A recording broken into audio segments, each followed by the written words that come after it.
جو عورتیں گھروں میں چوڑیاں پہن کر نماز پڑھتی ہیں وہ حضرت عائشہ کا یہ فرمان ضرور سنیں۔ بسم اللہ الرحمن الرحیم۔ اعمال بظاہر کتنے ہی خوشنما نظر کیوں نہ آئیں، وہ اس وقت تک بارگاہ الہی میں مقبول نہیں ہو سکتے جب تک ان میں دو شرائط موجود نہ ہوں۔ اعمال کی قبولیت کی پہلی شرط یہ ہے کہ اعمال کو خالصاً اللہ تبارک و تعالیٰ کی رضا کے لیے کیا جائے۔ جب عمل کو اللہ تبارک و تعالیٰ کی رضا کے لیے کرنے کی بجائے لوگوں کو دکھانے کے لیے کیا جائے تو اعمال خواہ کتنے ہی اعلیٰ کیوں نہ ہوں، انسان کی فلاح و بہبود کی بجائے اخروی ناکامی پر منتج ہو جاتے ہیں۔ دکھلاوے کے نقصانات کے حوالے سے کتب احادیث میں نبی کریم صلی اللہ علیہ وسلم کے بہت سے ارشادات منقول ہیں، جن میں سے چند اہم درج ذیل ہیں۔ صحیح مسلم میں حضرت ابو ہریرہ رضی اللہ تعالیٰ عنہ سے روایت ہے کہ رسول اللہ صلی اللہ علیہ وسلم نے فرمایا، اللہ تعالیٰ فرماتا ہے کہ میں شرک والوں کے شرک سے بے پرواہ ہوں۔ جو آدمی میرے لیے کوئی ایسا کام کرے کہ جس میں میرے علاوہ میرا کوئی شریک ہو تو میں اسے اور اس کے شرک کو چھوڑ دیتا ہوں۔ سنن ابن ماجہ میں ابو سعید خدری رضی اللہ تعالیٰ عنہ سے روایت ہے کہ رسول اللہ صلی اللہ علیہ وسلم نے فرمایا، کیا میں تمہیں وہ بات نہ بتاؤں جس کا خوف مجھے تم پر مسیح دجال سے بھی زیادہ ہے؟ صحابہ کرام رضوان اللہ علیہم اجمعین نے عرض کیا، کیوں نہیں، ضرور بتلائے۔ آپ صلی اللہ علیہ وسلم نے فرمایا، وہ ہے شرک خفی، کہ کوئی شخص نماز کے لیے کھڑا ہو اور وہ اپنی نماز کو محض اس لیے سنوار کر پڑھے کہ کوئی شخص اسے دیکھ رہا ہے۔ مسند احمد میں محمود بن لبید رضی اللہ تعالیٰ عنہ سے روایت ہے کہ اللہ کے رسول صلی اللہ علیہ وسلم نے فرمایا، میں تمہاری بابت سب سے زیادہ جس چیز سے ڈرتا ہوں وہ چھوٹا شرک ہے۔ صحابہ کرام نے عرض کیا، اے اللہ کے رسول صلی اللہ علیہ وسلم، چھوٹا شرک کیا ہے؟ اللہ کے رسول صلی اللہ علیہ وسلم نے فرمایا، ریاکاری۔ قیامت کے دن جب لوگوں کو ان کے اعمال کا بدلہ دیا جائے گا تو ان ریاکاروں سے اللہ تعالیٰ کہے گا، ان لوگوں کے پاس جاؤ جن کو دکھانے کے لیے تم دنیا میں اعمال کرتے تھے، اور دیکھو کیا تم ان کے پاس کوئی صلہ پاتے ہو۔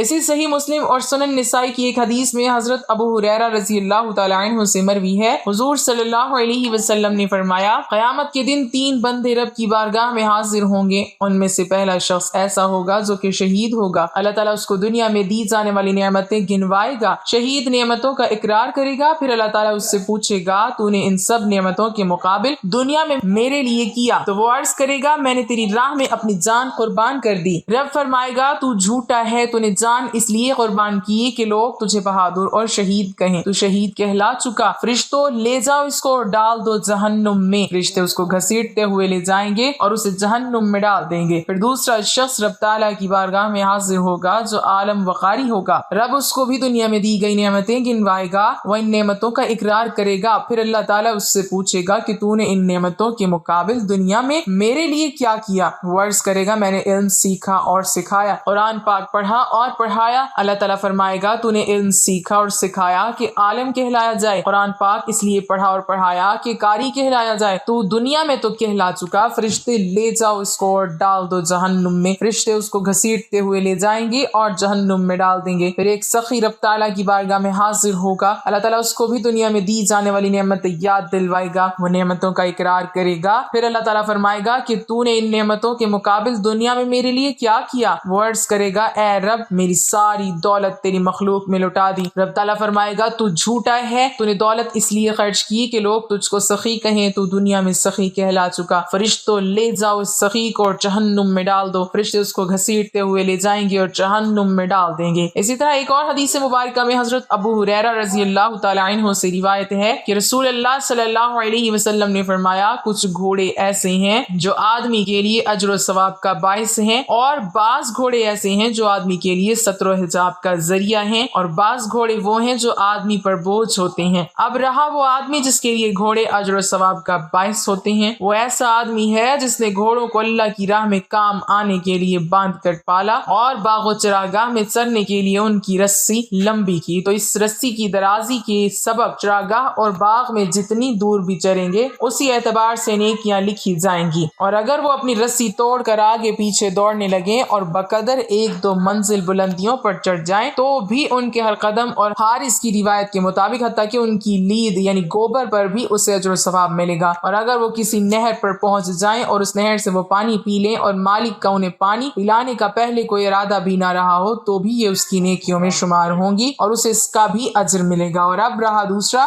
وہ شخص جو گھوڑے پالے نعمت کے شکر اور دوسرے لوگوں سے مانگنے کی محتاجی سے بے نیازی کے اظہار کے لیے اور اللہ تعالیٰ کا حق ادا کرے، ان کی گردنوں اور پٹھوں کے ذریعے یعنی ان کی زکوٰۃ دے، اور جب اللہ کی راہ میں ان پر سواری کی ضرورت پیش آئے تو انہیں سواری کے لیے پیش کرے، تو ایسے شخص کے لیے یہ گھوڑے اس کے لیے جہنم کے عذاب اور مار سے بچنے کے لیے ڈھال بن جائیں گے۔ اور اب رہا تیسرا وہ شخص جو فخر، ریا و نمود اور اہل اسلام سے دشمنی کی خاطر گھوڑے باندھے، تو یہ گھوڑے اس کے لیے بوجھ یعنی عذاب و مصیبت ہیں۔ ریاکاری کے حوالے سے قرآن مجید کا پیغام بھی بالکل واضح ہے۔ قرآن مجید میں ریاکاری کی انتہائی سخت الفاظ میں مذمت کی گئی ہے۔ چنانچہ سورہ بقرہ آیت نمبر 264 میں ارشاد ہوا، اے ایمان والو، اپنے صدقات کو احسان جتلا کر اور دکھ دے کر اس شخص کی طرح خاک میں نہ ملا دو جو اپنا مال محض دکھاوے کے لیے خرچ کرتا ہے، نہ اللہ پر ایمان رکھتا ہے اور نہ ہی آخرت پر۔ اسی طرح قرآن مجید کی سورۃ زمر کی آیت نمبر 2 اور 3 میں ارشاد ہوا، یہ کتاب حق کے ساتھ عبادت کیجیے، اللہ کی خالص کرتے ہوئے اس کے لیے بندگی کو، خبر اللہ کے لیے خالص عبادت۔ اسی طرح سورہ نساء کی آیت نمبر 37 اور 38 میں اللہ تبارک و تعالیٰ ارشاد فرماتے ہیں، بے شک اللہ تعالیٰ نہیں پسند کرتا جو مغرور اور فخر کرنے والا ہو، وہ لوگ جو بخل کرتے ہیں اور چھپاتے ہیں اسے جو دیا ان کو اللہ نے اپنے فضل سے، اور ہم نے تیار کیا ہے کافروں کے لیے رسوا کن عذاب، اور وہ لوگ جو خرچ کرتے ہیں اپنے مال لوگوں کو دکھانے کو اور نہیں ایمان لاتے اللہ پر نہ آخرت کے دن پر۔ اسی طرح اعمال کی قبولیت کی دوسری اہم شرط یہ ہے کہ وہ نبی کریم صلی اللہ علیہ وسلم کے طریقے کے مطابق ہو۔ سورہ احزاب کی آیت نمبر 21 میں اللہ تبارک و تعالیٰ ارشاد فرماتے ہیں، بس تحقیق تمہارے لیے رسول اللہ صلی اللہ علیہ وسلم میں بہترین نمونہ ہے۔ اسی طرح سورہ نساء کی آیت نمبر 80 میں اللہ تبارک و تعالیٰ ارشاد فرماتے ہیں، جو اطاعت کرتا ہے رسول اللہ صلی اللہ علیہ وسلم کی، در حقیقت اس نے اطاعت کی اللہ کی۔ نبی کریم صلی اللہ علیہ وسلم نے زندگی گزارنے کا احسن اور مکمل طریقہ اپنے صحابہ اکرام رضوان اللہ علیہم اجمعین کو بتلا دیا ہے، اور آپ صلی اللہ علیہ وسلم کے ارشادات، عبادات اور معمولات زندگی کو صحابہ اکرام نے ہمیشہ کے لیے امت تک منتقل فرما دیا، اور محدثین نے ان تمام روایات اور فرمودات بطریق احسن محفوظ فرما لیا۔ چنانچہ اگر کوئی بھی شخص کسی بھی عمل کے حوالے سے رہنمائی حاصل کرنا چاہتا ہو تو وہ کتب احادیث سے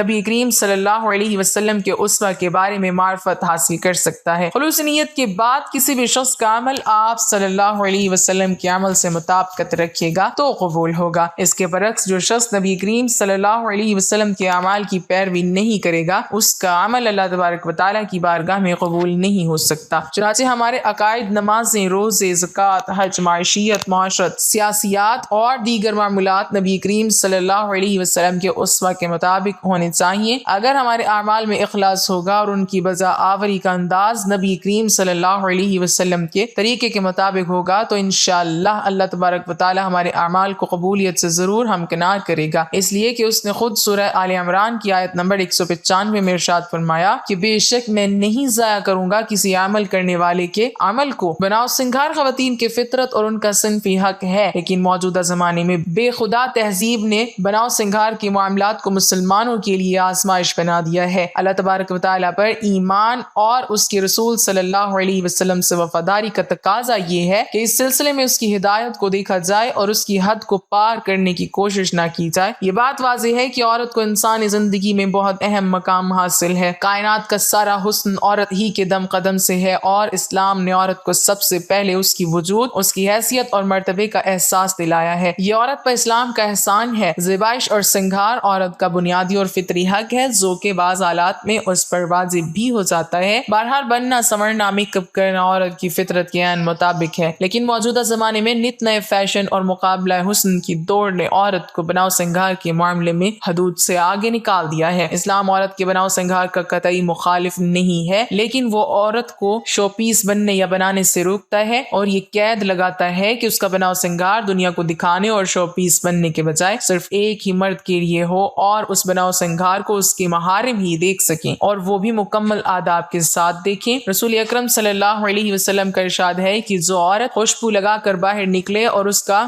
گزر لوگوں کے پاس سے ہو اور وہ اس کی خوشبو محسوس کر لیں تو یہ عورت بدکار عورت کی طرح ہوگی۔ عورت اپنے شوہر کے لیے سکون کا مرکز ہوتی ہے۔ مرد کی خواہش ہوتی ہے کہ جب وہ تھکا ہارا گھر پہنچے تو اس کا استقبال اور خدمت اچھے اور مسکراہٹ بھرے چہرے کے ساتھ ہو، جس کی طرف وہ دیکھے تو اس کی صفائی ستھرائی، حسن اخلاق کی وجہ سے اور دل سے اس کی قدر کرنے والی شخصیت کو دیکھ کر اس کی ساری تھکن دور ہو جائے اور اسے زندگی کا حسن محسوس ہونے لگے۔ اسی طرح حدیث میں اشارہ کیا گیا ہے کہ بہترین بیوی وہ ہے کہ جس کی طرف شوہر نظر اٹھا کر دیکھے تو اس کو خوشی محسوس ہو۔ رسول اکرم صلی اللہ علیہ وسلم کے ارشاد کے مطابق دنیا کی بھلائی نیک عورت یعنی بیوی ہے۔ چنانچہ عورت کو اپنے بساط کے مطابق صفائی ستھرائی حلیے کی درستگی رکھنی چاہیے اور خود کو شوہر کے لیے پرکشش اور دلکش بنا کر رکھنا چاہیے۔ یہ ازدواج زندگی کا بھی تقاضا ہے اور عورت کی فطرت کے عین مطابق بھی۔ یہ نہ ہو کہ شوہر جب گھر آئے تو پسینے کی بو سے مزین بگڑے الجھے بالوں والی روتی صورت شکووں کے ساتھ اس کا استقبال کرے۔ اس لیے عورت کی صفائی ستھرائی حلیے کی درستگی ہلکا پھلکا تزین و زینت یہی اس کا بناؤ سنگھار ہے جو اس کے لیے کرنا ضروری ہے۔ دیکھیے رسول کریم صلی اللہ علیہ وسلم کی حکمت کہ آپ نے مرد کو سفر سے واپسی کے موقع پر ہدایت دی کہ وہ سیدھا گھر نہ جائے بلکہ اپنا سامان وغیرہ گھر بھجوا دے اور اطلاع دینے کے بعد 2 رکعت نماز مسجد میں پڑھ کر پھر گھر جائے تاکہ اس کی بیوی صفائی ستھرائی اور بناؤ سنگھار کر لے، تاکہ شوہر کی نظر کسی بھوتنی پر پڑنے کی بجائے اپنی بیوی پر پڑے جو اس کی زندگی کا حصہ اور حسن ہے۔ اس ہدایت کی اہمیت اس تناظر میں دیکھیں جب لوگ پیدل یا اونٹوں پر طویل سفر کر کے اور مہینوں میں واپس آتے تھے اور آج کی طرح موبائل اور فون کے ذریعے پیغام رسانی نہیں تھی۔ جب کسی لڑکی کی شادی ہو جاتی ہے تو ہمارے معاشرے میں چوڑیاں پہننے کا ایک رواج ہے کہ نئی دلہن چوڑیاں پہنتی ہیں اور چوڑیاں پہننا اتنا ضروری سمجھی جاتی ہیں کہ اگر چوڑیاں نہیں پہنی تو یہ سمجھتے ہیں کہ چوڑیاں نہ پہننے سے شوہر کے اوپر کوئی پریشانی ہو سکتی ہے اور یہ شوہر کی طرف سے ہوتی ہے۔ شوہر جن کے ہوتے ہیں وہ چوڑیاں پہنتی ہیں، جن کے شوہر نہیں ہے یا کسی شوہر کا انتقال ہو گیا تو پھر وہ عورتیں چوڑیاں نہیں پہنتی ہیں۔ تو چوڑیاں پہننا کتنا ضروری ہے، پہننا چاہیے یا نہیں پہننا چاہیے، آج کی اس ویڈیو میں ہم آپ کو بتائیں گے۔ چوڑیاں عورتوں کا ایک فیشن ہے، یعنی کہ عورتیں چوڑیاں پہنتی ہیں اس بنیاد پر کہ وہ ایک فیشن ہے اور یہ فیشن خصوصی طور پر شوہر کے لیے کیا جاتا ہے۔ ویسے تو ہر سنگھار شوہر کے لیے ہوتا ہے،